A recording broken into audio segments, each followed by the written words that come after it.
السلام علیکم ورحمۃ اللہ وبرکاتہ۔ نماز دین اسلام کے بنیادی ارکان میں سے ایک رکن ہے اور عبادات میں سب سے اہم عبادت ہے۔ اسی لیے اللہ رب العالمین نے باقی تمام عبادات کی فرضیت و مشروعیت زمین پر نازل کیا، اور جب نماز کی باری آئی تو اپنے پیارے نبی حضرت محمد صلی اللہ علیہ وسلم کو اپنے پاس معراج پر بلایا، اور وہاں پر آپ صلی اللہ علیہ وسلم پر اور آپ کی امت پر نمازوں کو فرض کیا، اور نماز کی اہمیت اور قدر و منزلت کے پیش نظر قیامت کے دن سب سے پہلے اسی نماز کا حساب لیا جائے گا، جیسا کہ حضرت ابو ہریرہ رضی اللہ تعالی عنہ بیان کرتے ہیں کہ اللہ کے رسول صلی اللہ علیہ وسلم نے ارشاد فرمایا کہ اِنَّ أَوَّلَ مَا يُحَاسَبُ بِهِ الْعَبْدُ، کہ پہلی چیز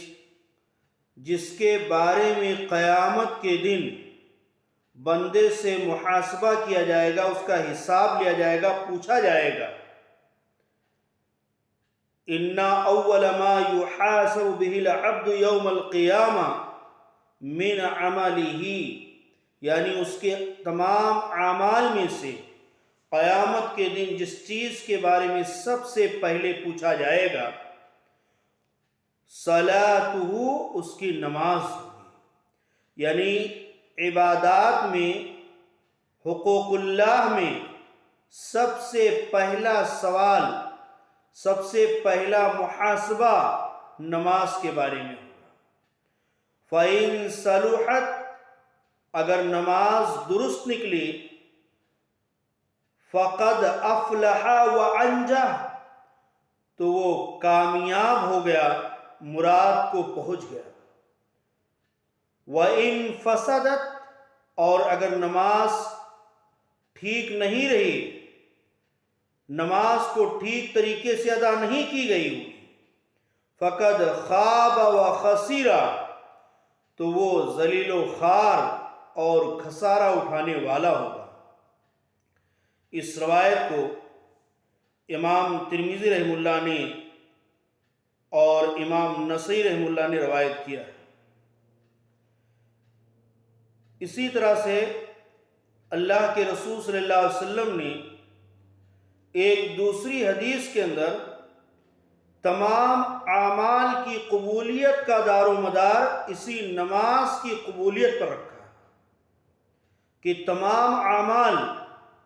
جو بھی انسان دنیا میں نیکیاں کرتا ہے، ان تمام اعمال کی قبولیت کا دار و مدار نماز پر ہوگا۔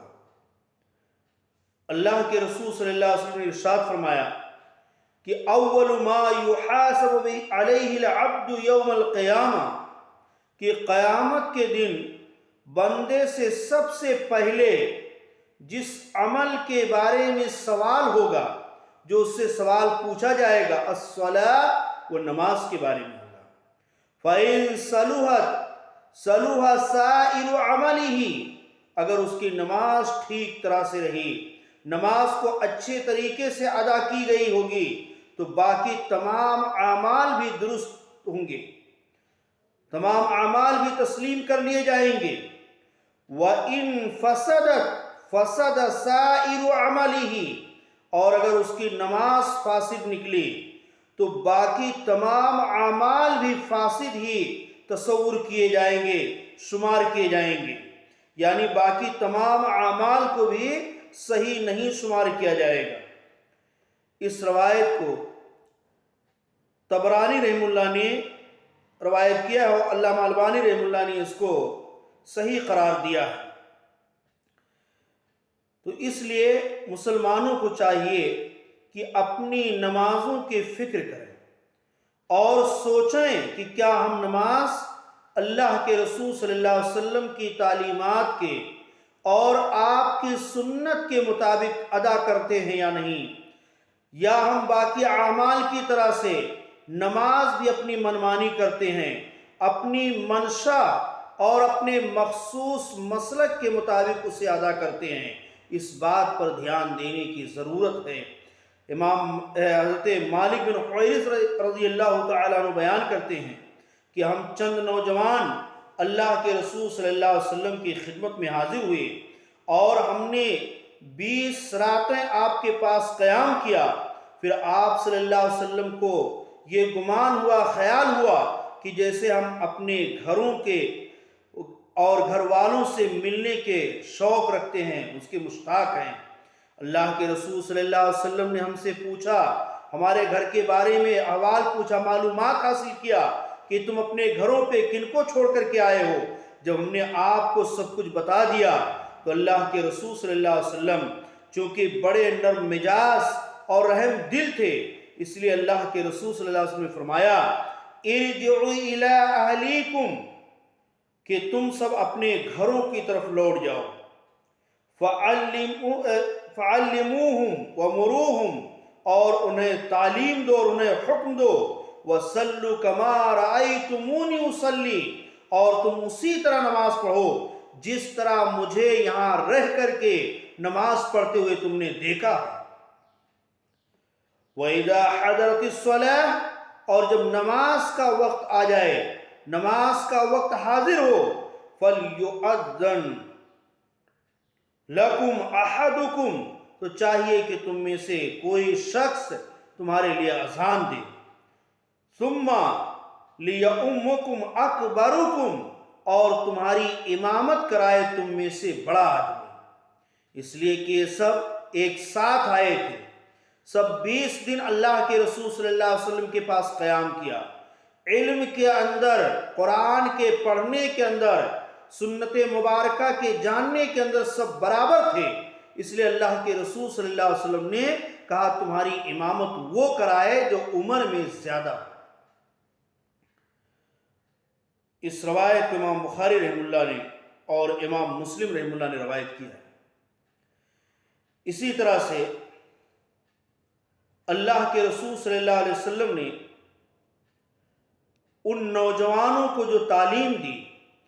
یہ تعلیم دراصل آپ کی یہ پوری امت کے لیے تھی، لہذا پوری امت پر یہ لازم ہے کہ وہ نماز اسی طرح سے پڑھیں جیسا اللہ کے رسول صلی اللہ علیہ وسلم پڑھا کرتے تھے، اپنے صحابہ کو پڑھایا کرتے تھے، اور اپنے صحابہ کو جیسا آپ نے سکھایا تھا۔ ویسے تو اللہ رب العالمین نے ہم تمام اہل ایمان کے لیے نبی کریم صلی اللہ علیہ وسلم کے ہر عمل میں بہترین نمونہ رکھا ہے۔ اسی لیے اللہ تعالیٰ نے قرآن میں فرمایا لَقَدْ كَانَ لَكُمْ فِي رَسُولِ اللَّهِ أُسْوَةٌ حَسَنَةٌ لِمَنْ كَانَ يَرْجُو اللَّهَ وَالْيَوْمَ الْآخِرَ وَذَكَرَ اللَّهَ كَثِيرًا، کہ یقیناً تمہارے لیے رسول اللہ صلی اللہ علیہ وسلم میں عمدہ بہتر نمونہ موجود ہے، ہر اس شخص کے لیے جو اللہ کی اور قیامت کے دن کی امید رکھتا ہے اور کثرت کے ساتھ اللہ کا ذکر کرتا رہتا ہے۔ سورہ احزاب کی آیت جس میں اللہ کے رسول صلی اللہ علیہ وسلم کو اللہ نے بہترین نمونہ اور آئیڈیل قرار دیا ہے۔ اس لیے ہم پر ضروری ہے کہ اگر ہم واقعی اللہ سے ملاقات کی اور قیامت کے دن پر یقین رکھتے ہیں تو پھر ہمیں نبی اکرم صلی اللہ علیہ وسلم کے بہترین نمونہ کو سامنے رکھتے ہوئے اپنی نمازوں کی اصلاح کرنی چاہیے، اور اگر ہماری نمازوں کے اندر کھوٹ رہا، ہماری نمازیں نبی کے نماز کے جیسے نہیں رہیں، تو یقین مانیے کہ وہ نماز بیکار چلی جائیں گی، اللہ رب العالمین کے یہاں اس کی کوئی ویلو نہیں ہوگی۔ لہٰذا ہم اپنی نمازوں کو نبی کریم صلی اللہ علیہ وسلم کی نماز کے موافق بنائیں، اسی لیے میں ہمارے لیے کامیابی ہے۔ اللہ تعالیٰ ہمیں اس کی توفیق عطا فرمائے۔